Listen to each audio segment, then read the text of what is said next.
You know, when an organisation goes to buy a new IT system, you know, they set up a whole plan, they bring in 10 or 20 different providers, they spend, you know, literally hundreds of hours evaluating a system. And, you know, the chances are that it might be less than a $500,000 investment. You know, it might only be a $100,000 investment, and so much time and effort goes in to evaluating it, to working out what the return on investment will be, how long it's going to take to integrate it into the organisation, train the staff and everything else. So it's a big deal and a big decision. But every staff member that you hire into your organisation is no different. If a staff, let's say on average a staff member stays in an organisation 4 years, okay, minimally this person is going to cost $50,000 per year, and that's on minimum wage.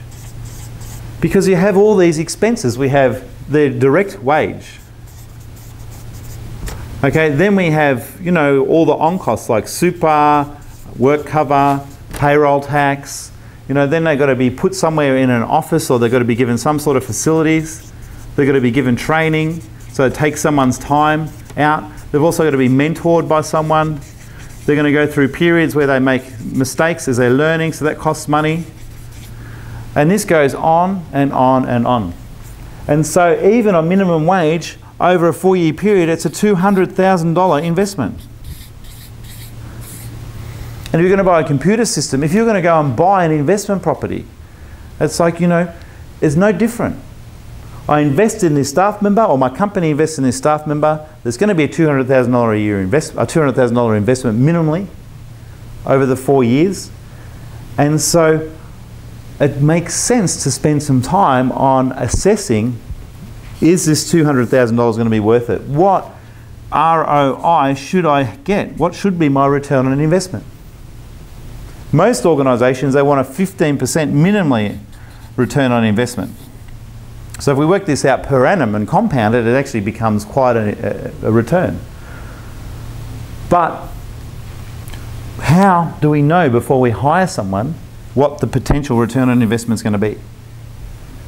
And that's where, if you look at any other product you purchase, if you're going to purchase an investment property, you look at the area, you look at the house, you look at what rent I can get back off this property.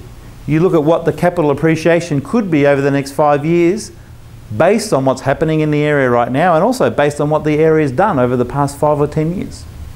And we need to do the same with the staff member. And that's where you need the Performia production evaluation system, so that you can start to more accurately estimate what your potential return on investment is. So use the production check, the production evaluation system, and know before you put someone in, okay, we're going to invest this much money, what's the potential I get back? And we're going to go over in a minute too exactly sort of the different scenarios of what a good hiring and what a bad hiring can be difference in cost.